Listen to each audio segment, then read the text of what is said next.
इस समय मैं मौजूद हूँ वायरल बॉय इरफान के घर के बाहर। सीजेपी के जो प्रोटेस्ट जंतर मंतर पे वो काफी वायरल हुए थे अपने बोलने के अंदाज की वजह से। पढ़ाई लिखाई कहाँ तक हुई है, कितने पढ़े लिखे हो? पढ़ा लिखा कुछ नहीं है साहब, हम स्कूल छोड़ के आते थे, वो स्कूल के पीछे भाग आता था। वो जो पढ़े लिखे जो उनके साथ संगत किए थे उनका फल जो है उनको मिला। नहीं सर, वो किसी धर्म को नहीं है, वो हर धर्म का बात करेंगे वो। तो आपको हम और भी कुछ दिखाना चाहेंगे, जैसे कि उनकी यही एक दुकान है जो बर्फ की दुकान है। नमस्कार, मैं हूं तुषार और आप देख रहे हैं न्यू इंडिया न्यूज़ नेटवर्क। इस समय मैं मौजूद हूं वायरल बॉय इरफान के घर के बाहर और मेरे साथ मौजूद हैं उनके पिताजी। हम उनसे बात करेंगे क्योंकि वो सीजेपी के जो प्रोटेस्ट जंतर मंतर पे वो काफ़ी वायरल हुए थे अपने बोलने के अंदाज की वजह से। तो उनके पिता से बात करेंगे और उनका आपको हम घर वर सब कुछ दिखाएंगे कि आखिर इतनी क्रांतिकारी सोच जो है उनकी जो ज़बान है वो इतनी ज़्यादा महीन और मुख्तलिफ कैसे है, क्योंकि उन्होंने पढ़ाई भी नहीं करी है कुछ, सारा सोशल मीडिया या फिर इंटरनेट के ज़रिए उन्होंने सारी पढ़ाई लिखाई करी है। उसके बावजूद भी वो जिस तरीके से साफगोई से बोलते हैं और ऐसा लगता है कि कोई संसद में इस तरह से भाषण नहीं दे सकता जिस तरीके से इरफान जी बोलते हैं। तो चलिए उनके पिता से बात करते हैं और उनसे जानते हैं कि उनके बारे में ही बात करते हैं। आपके बेटे इतने अच्छे तरीके से बात करते हैं, ये आपने बचपन से गौर किया था या मतलब कि किस तरीके से इस चीज़ को आप देखते हैं? मैं रहता था एक अपने माहौल में, मगर ये लोग बच्चे लोग को जो है बड़े लोग के साथ में हमने रखा कि जब पढ़ने नहीं जाते तो इन्हीं के साथ अपना सेवा करो। अच्छा, बड़े जो ऑफिसर है जो रिटायर हो चुका है, बड़े बड़े अफसर जो रिटायर हो जाता उन्हीं के सेवा में हमने जी की जी इन्हीं के पास जाओ। पैसा कौड़ी कुछ नहीं लेता था, सेवा कौड़ी करता था। जब बड़े हो गए तो वो ठेली लगाने लगा। अच्छा, रोटी सब्जी बेचने लगा, 30 रुपया प्लेट, एक आदमी का भोजन 30 रुपये का। अच्छा, और आप क्या करते हैं? हम तो बर्फ बेचता हूँ सर। अच्छा, और उनकी पढ़ाई लिखाई कहाँ तक हुई है, कितने पढ़े लिखे? पढ़ा लिखा कुछ नहीं है साहब, हम स्कूल छोड़ के आते थे, वो स्कूल के पीछे भाग आता था वो। अच्छा, लेकिन जिस तरीके क्या बोलते भी स्कूल का छुट्टी हुआ तो देखा बस्ता लेके आ रहे हैं। अच्छा, फिर सुबह में गए स्कूल से आ रहा, बोला हाँ अभी तो स्कूल से छुट्टी हो गया आ रहा हूँ। अच्छा, तो वो इस तरीके से बोलते हैं, तो ये आपने कभी गौर किया था कि आपका बेटा इसने मतलब कि इस तरीके से बात करता है जैसे कोई नेता बोल रहा हो? ये सर ये सिर्फ पढ़े लिखे के खुशबू है, संगत ये अपने यहाँ तक लाए होंगे। जो पढ़े लिखे जो उनके साथ संगत किए थे उनका फल जो है उनको मिला है। अच्छा, मतलब कि पढ़े लिखे जो संगत है उसके वजह से उनकी ये समझदारी आई है, उनकी समझदारी आई है। अच्छा, आपके कितने बच्चे हैं? मेरे पास सर 8 है, 8 में 7 है अभी सर। अच्छा, और जो इरफान जी है वो मतलब कि सबसे बड़े बच्चे हैं या फिर क्या? नहीं, सबसे बड़ा और कोई है सर। अच्छा, ठीक है। वो अभी किसी का जो है पिरामिड में गाड़ी चला रहा सर। अच्छा, वो सिर्फ दूसरी में पढ़ा सर। वो 2 क्लास पढ़े थे, उसका कोई ऐसा बीमारी आ गया था तो वो बोला था कि कभी जिंदगी में इसको पढ़ाना नहीं। अच्छा, क्यों पढ़ाना नहीं? इसलिए कि वो नई बीमारी आई थी कोई। तो अरबन में जो है उसको बोल दिया था कि ये अच्छा हो जाने के बाद भी इसको पढ़ाना नहीं। तो हम बोले जब पढ़ेगा नहीं तो करेंगे क्या?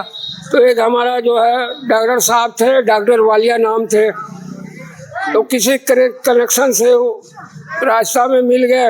हम बोले बाबूजी आपसे एक ही फरमाइश है कि बाबूजी एक हमारा बच्चा है, तो उसको डॉक्टर ने मना कर दिए कि पढ़ाई लिखाई नहीं करना है, तो वो आपका चरणों में आप नहीं को आप अंडर में रखना।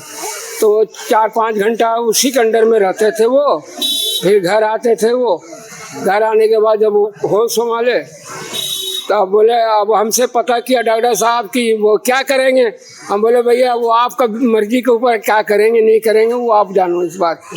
अच्छा, इरफान बोला कि फिर वो बड़ा लड़का का जो है पन्ना मुखर्जी का पर्सनल डिलीवर रख दिया साहब। अच्छा, पर्सनल डिलीवर हो गया पन्ना मुखर्जी के लिए। बात है क्या? ये कौन से साल की बात है? ये 98 का बात है सर। अच्छा, 1998 में जी। अच्छा, वो फिर डॉक्टर साहब हमारा जो डॉक्टर वालिए थे लक्ष्मी नगर के, वो जो है किसी तरीके से वो लगा दिए पन्ना मुखर्जी का पर्सनल ड्राइवर, जो कि उसको सरकारी गाड़ी मिलती है, उसको सरकारी गाड़ी जाने के बाद और कहीं जाना होगा तो ये फिर अपना प्राइवेट अपना पर्सनल गाड़ी से जाती है। अच्छा, एक चीज़ और बताइए कि जिस तरीके से इरफान जी के मैंने कई वीडियोस देखे हैं, तो उनसे कोई भी पहली बार अगर मिलता है तो वो राधे कृष्णा, जय श्री राम इस तरीके की बात बोलते हैं, और मतलब कि गंगा जमुनी तहजीब जो है वो उस तरीके से है।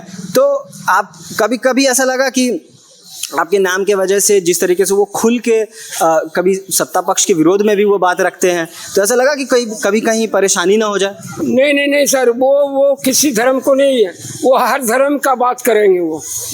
माने वो उसमें सर कपट कुछ नहीं है सर, उसमें हर धर्म का बात बोलते हैं। धर्म जो है, धर्म के लिए किसी को मना नहीं किया सर जी। संगत किसी को तो मना नहीं किया कि आप ये मत करो वो मत करो, नहीं, सब किसी का रुकावट नहीं है, किसी का ब्रेक नहीं है। और वो सीजेपी के प्रोटेस्ट में भी गए, जो नीट आंदोलन जो हो रहा था जंतर मंतर पर, उस पे भी गए, तो वहाँ पे जाके जो एक तरह से उनको पॉपुलैरिटी मिली, तो उससे आप एक मतलब पेरेंट्स के तौर पे आपको ये कैसा फील कराता है?